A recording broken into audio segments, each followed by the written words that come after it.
Hey everybody in video land. In this video I'm going to show you how to add custom radio presets to TuneIn Radio for use with the Denon Heos app.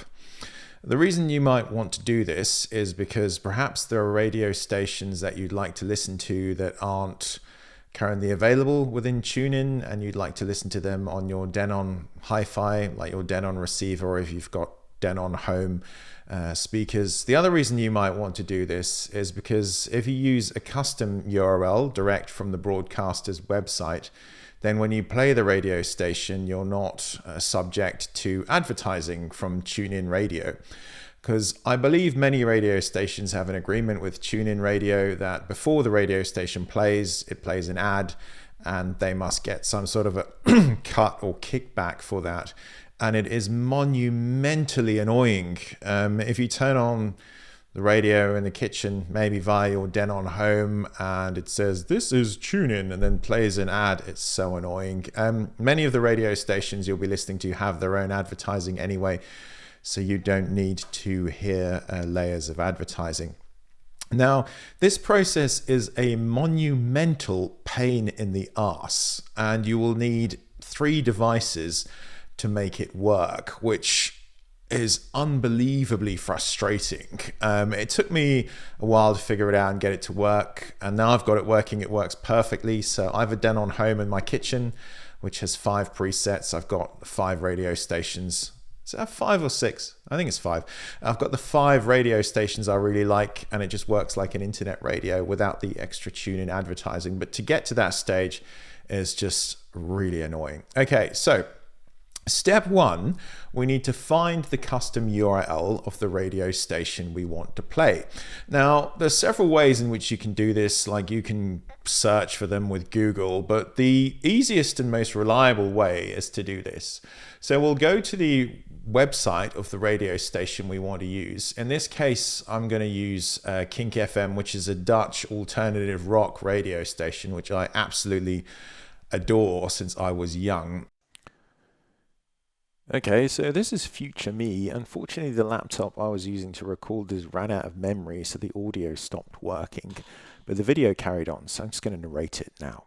So what we need to do on the website we're going to stream from is right-click and choose Inspect, and this opens this window here on the right, which is like Developer Tools. Now within here, we need to click on Network.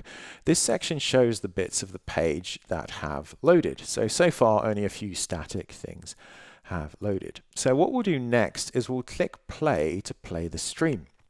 Now what we'll notice is a few more things load, and if we look at the top right there, you'll see we've got that blue bar that's constantly growing. That is the music that is streaming to the web page, if you like.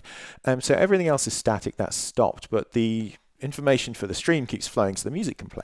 So we need to identify the URL for that stream. Now there's 2 ways we can do it. We can go and click up on the bar here, but the easiest way I find is if we go and click on the column there for size, and we go for size descending, the stream would be normally the top result, and you see it's growing there in size because the information keeps streaming to the web page. So we right click on that and we choose copy URL, and that's the URL we need for the stream. Now the next thing we need to do is paste that into a notepad, which is here. Past me is taking his time. There we go, into Notepad, and there is the URL. Now you see that ends in .mp3. We can actually delete the bit to the right of .mp3 because we don't need that. So we can delete that, and now we can copy that URL and just check that it works. The way to check that it works is just paste it into a new browser tab. So we're going to create a new browser tab now and paste that URL. And if it plays, it's the correct URL. Okay, so the next step we need to do, and it's the first step that is a big pain in the arse, is we need to copy that URL and get it onto our mobile device or our tablet device that is running the TuneIn Radio app.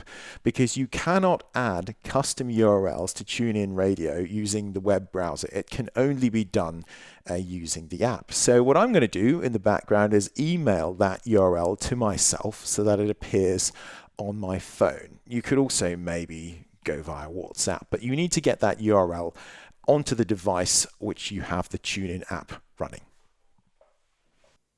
So here we are on the mobile device, and what we need to do on the mobile device is go to Library, and now you see we can add a custom URL. So I'm going to go to Custom URL, and I've already copied into the clipboard the URL for the Kink 90s radio station. So I'm going to long press on that and click Paste, and there's my URL, and click Save. And now that's going to play. Stop that from there. So now we've added, under Favorites, the Kink 90s URL, which is just there at the bottom. Now, the final thing we need to do here, and this is absolutely critical if we're going to use Denon Heos, and this is one of the other stages, which is a royal pain in the ass, we have to add a non-custom radio station as a favorite. So you see here, I've got a select radio. So you need to go to any radio station you like, so long as it's in the TuneIn sort of database. So say you could say TalkSport, and you need to add that as a favorite by clicking the heart here. If you don't do that, then the favorites menu will not appear in the Denon Heos app.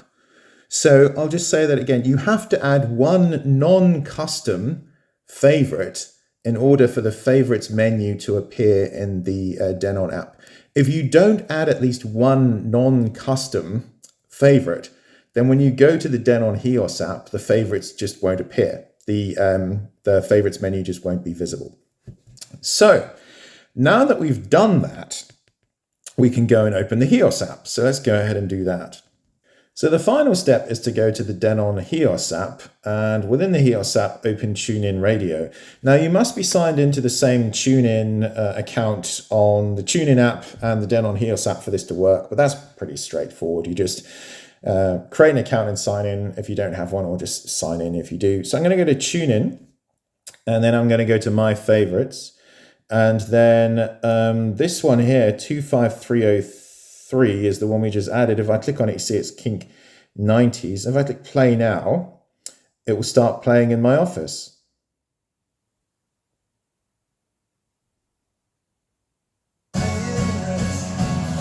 I'll just stop there so it doesn't give me a copyright strike. But the final thing to do then, what I'll do is I'll turn it down really low, so hopefully we won't get a copyright strike. So we play it. And then on the Denon Home, just word my finger across, we can add the preset we want. So you just hold down the button you want it to be saved as a preset. And now, when I come up to my Denon Home, if I want to play the Kink FM 90s, I just press 5 and it will load. And that's pretty much the full process. I'll show you one final thing as well. So in the lounge, I have a Denon receiver, and from here, if I press the Heos button, which is there, it will take me to Heos. If I go tune in internet radio, it takes me to here. I go down to favorites, and we'll see the list, and the one we added, Kink 90s, is there, I think, 25303. Let's give that a crack. Play now. And there it is, streamtheworld.com, and it should say up here, Kink 90s. An unfortunate album art there, but there it is. But that's how to make it work, and then it will work across all your devices. I'll turn that off now, actually. That's not the best. Yeah, it'll then work across all your devices. If you follow those instructions to the letter, it will work. But as I say, the whole process is a monumental pain in the ass, and I don't know why they had to make it so complicated.